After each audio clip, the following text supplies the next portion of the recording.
Channel امام عصر دعوت انسانیت۔ اعوذ باللہ من الشیطان اللعین الرجیم، بسم اللہ الرحمن الرحیم۔ ان اللہ وملائکتہ یصلون علی النبی یا ایھا الذین آمنوا صلوا علیہ وسلموا تسلیما۔ اللہم صل علی محمد وآل محمد وعجل فرجہ۔ محترم ناظرین، السلام علیکم ورحمۃ اللہ وبرکاتہ۔ آپ تمام حضرات کی خدمت میں پھر سے میں تربیت اولاد کے حوالے سے حاضر ہوا ہوں، اور میں برابر جیسے کہ گزشتہ درسوں میں بھی میں نے آپ سے گزارش کی تھی، اس مرتبہ بھی آپ تمامی حضرات سے گزارش گزار ہوں۔ وہ یہ ہے کہ یہ ہمارا جو چینل ہے تربیت اولاد، یہ بچوں کے حوالے سے ہے۔ ہماری کوشش یہی ہے کہ ہمارا یہ جو سلسلہ ہے ان بچوں تک پہنچ جائے جنہیں دینی مدارس وغیرہ کا ماحول نہیں مل پاتا، اور ان کے پیرنٹس ایسی جگہ رہتے ہیں جہاں پہ آس پاس میں کوئی مدرسے نہیں ہے۔ تو گزشتہ کلاسز میں ہم نے جو ہے نا اصول دین، فروع دین کی گفتگو کی تھی۔ اس کے بعد ہمارا یہ دوسرا ایپیسوڈ چلا ہے جناب انبیاء، جتنے بھی انبیاء آئے ہیں ان میں سے جو مشہور انبیاء ہیں، ہم انشاءاللہ ان کے بارے میں ایسی چیزیں آپ تک پہنچانے کی کوشش کریں گے جو عام طور سے لوگوں کو نہیں پتہ ہے۔ تو ہماری گفتگو چل رہی ہے جناب آدم کے حوالے سے۔ گزشتہ کلاس میں ہم نے بتایا تھا کہ جناب آدم جو ہے کس طرح سے یعنی جنت سے دنیا کی طرف آئے، اور آپ تمامی حضرات مسلسل خطبہ سے، ذاکرین سے، علماء سے اور اپنے اپنے ٹیچروں سے سنتے چلے آئے ہوں گے کہ اللہ نے کس طریقے سے جناب آدم کا پتلا بنایا، پھر اس کے بعد کس طریقے سے اس میں روح پھونکی گئی، اور جب سجدے کا حکم ہوا تو سب نے سجدہ کیا لیکن شیطان نے نہیں کیا، جبکہ شیطان دنیا میں پہلے جو ہے نا انسانوں سے پہلے اجنہ ہوا کرتے تھے، اور شیطان کے لیے قرآن نے کہا وَكَانَ مِنَ الْجِنِّ، وہ جناتوں میں سے تھا، جنات قوم ایک ہوتی ہے اس میں سے تھا، اور اس نے اتنی عبادت اللہ کی اتنی عبادت اللہ کی کہ 6000 سال تک عبادت مسلسل کرتا رہا۔ اس میں اس نے حد یہ کر دیا کہ ایک سجدہ 2000 سال تک کا طویل سجدہ کیا۔ بتائیے، اس وجہ سے وہ ملائکہ میں بھی مشہور ہو گیا۔ تو اللہ نے اس کو ترقی دی، آسمان پہ بلایا، اس کو ایک جگہ دیا، اس کو جو ہے نا ملائکہ کا ایک گروپ آف ملائکہ کا سردار بنا دیا۔ اسے اپنی عبادتوں پہ تکبر تھا، گھمنڈ تھا۔ اسے ابلیس کیوں کہا جاتا ہے؟ اس لیے کہ جب سب نے سجدہ کیا اور اس نے نہیں کیا، اور ریزن جب پوچھا گیا تو اس نے یہی بتایا تھا کہ پروردگار تو نے آدم کو جو ہے مٹی سے خلق کیا اور مجھے آگ سے خلق کیا، لہٰذا میں آدم کا کیسے سجدہ کر سکتا ہوں؟ تب اللہ نے کہا تو نے تکبر کیا اور لہٰذا تو ہمارے دربار سے چلا جا۔ خیر، یہ ایک سبھی جانتے ہیں اس چیز کو۔ آج میں یہ بتاؤں اسے ابلیس کیوں کہا جاتا ہے۔ ابلیس کہتے ہیں مایوس ہو جانے والے کو، اللہ کی رحمت سے مایوس ہو جانا۔ جب اللہ نے اس کو نکال دیا تو مایوس ہو گیا۔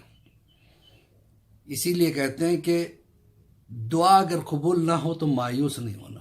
جو مایوس ہوتے ہیں وہ شیطان کی سنت پہ چلتے ہیں۔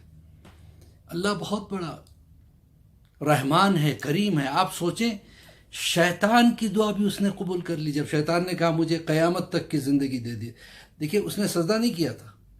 اللہ چاہتا تو کہتا نہیں، تیری کوئی دعا قبول نہیں کر سکتا، لیکن قیامت تک کی اس نے مہلت مانگی تو اللہ نے دے بھی دیا۔ تو جو اللہ شیطان کی دعا کو بھی سن لے وہ انسان کی دعا کو کیوں نہیں سنے گا؟ لہذا کبھی مایوس نہیں ہوئیے گا۔ اچھا، دوسری بات یہ ہے کہ جب جناب آدم سے کیا جھگڑا تھا اس شیطان کا؟ حسد۔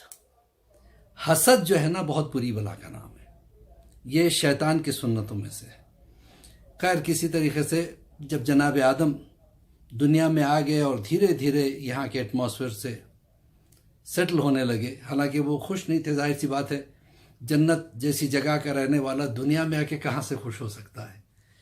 لہذا بہت روئے، بہت روئے، 180 سال تک جناب آدم توبہ کرتے رہے۔ ایک چھوٹے سے گناہ تو نہیں کہنا چاہیے، ترک اولا، جو ایک چھوٹا سا ترک اولا ہو گیا تھا، اس کی وجہ سے 180 سال تک جناب آدم روتے رہے۔ اب اس کے بعد جب جناب آدم کی توبہ قبول ہو گئی، تب جناب آدم جو ہے نا بہت زیادہ یعنی خاموش رہا کرتے تھے۔ ایک دن جبرائیل نے پوچھا کیا بات ہے، آپ بہت خاموش رہتے ہو؟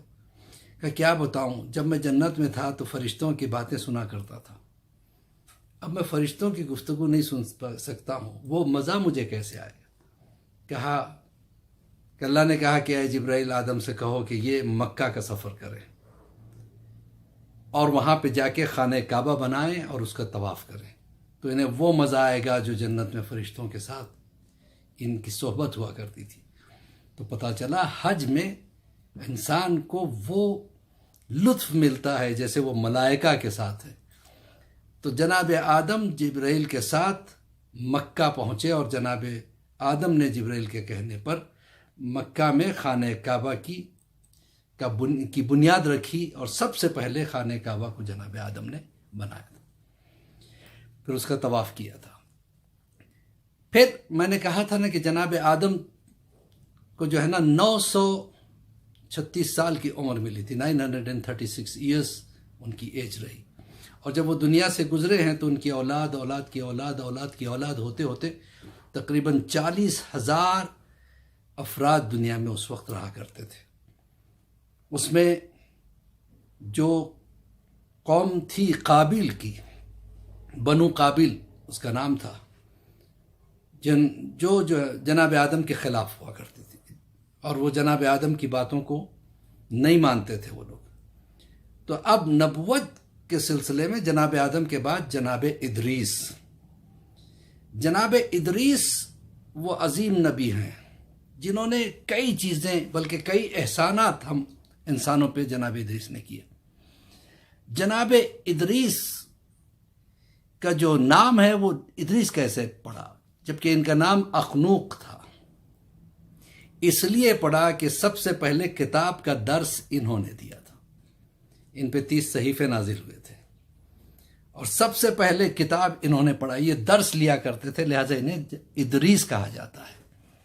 اور انہوں نے کئی احسانات انسانوں پہ کیے، وہ یہ کہ سب سے پہلے قلم جناب ادریس نے بنایا، ورنہ آج جو قلم ہمارے ہاتھوں میں ہے یہ جناب ادریس کا دیا ہوا تحفہ ہے۔ تو جناب ادریس نے سب سے پہلے قلم بنایا۔ اسی طریقے سے جناب ادریس نے سب سے پہلے روئی کا کپڑا بنایا، کپاس روئی جو ہوتی ہے نا، اس سے جو ہے نا دھاگا بنایا انہوں نے، پھر اس کے بعد اس سے کپڑے کو بنا۔ تو سب سے پہلے یہ جو کپڑے ہم پہنے ہوئے ہیں یہ بھی جناب ادریس کی دین ہے۔ ہم کپڑے تو پہن لیں اور جناب ادریس کو جانے تک نہیں، تو یہ ان کے ساتھ انصاف نہیں ہوگا۔ تو ان کے کئی کنٹریبیوشنز ہیں جناب ادریس کے۔ سب سے پہلا قلم انہوں نے بنایا، سب سے پہلے روئی کا کپڑا انہوں نے بنایا، اور سب سے پہلا میجرنگ سکیل انہوں نے بنایا۔ آج جو ناپ تول وغیرہ ہوتا ہے، جو بھی ہے، چاہے جس چیز سے بھی ہے، تو یہ سکیل کی ایجاد جناب ادریس کی ہے۔ اور ان کی ایج کیا تھی؟ جناب ادریس نے جو ہے نا 82 سال کی عمر پائی تھی، یعنی 82 ایئرز ان کی ایج ہوئی تھی۔ اور سب سے آخری بات، پھر اس کے بعد میں اجازت چاہوں گا، وہ یہ ہے کہ سب سے پہلے جہاد بھی بنو قابیل کے ساتھ جناب ادریس نے کیا تھا۔ تو جناب ادریس کے بہت سارے کنٹریبیوشنز ہیں۔ آج انسان کی جو ترقی ہے، انسان اب تو میڈیا وغیرہ عام ہو رہا ہے، ورنہ پہلے کتابوں کا دور تھا۔ یہ کتاب کتابوں کا جو سلسلہ چلا ہے کتاب لکھنے کا، یہ جناب ادریس کے دور سے چلا۔ اسی کے ساتھ مولوی عباس علی خوئی کا سلام قبول کریں، اور ہم سب مل کے سارے مومنین کے لیے، ہمارے لیے، آپ کے لیے، سب کے لیے دعا کرتے ہیں۔ پروردگار بحق زہرا و بہا بالوہا بنوہا، ہماری اس کوشش کو جو ہم نے شروع کی ہے اس کو قبول فرما۔ پروردگار جتنے بھی مومنین مومنات جہاں جہاں بھی ہیں، پروردگار انہیں اپنے حفظ و امان میں رکھنا۔ مالک اے کریم پروردگار، امام زمانہ کے ظہور میں تاجیل عطا فرما، اور ہم سب کو امام کے چاہنے والوں میں شمار فرما، اور جتنے مقروض حال ہیں ان کے قرض داریوں کو دور فرما۔ جو بیمار ہیں میرے معبود انہیں شفاء کلی عطا فرما۔ پروردگار جو حج و زیارات کی جو ہے نا خواہش رکھتے ہیں، پروردگار انہیں حج و زیارات سے مشرف فرما۔ بحق زہرا و بہا بالوہا بنو۔ السلام علیکم ورحمۃ اللہ وبرکاتہ۔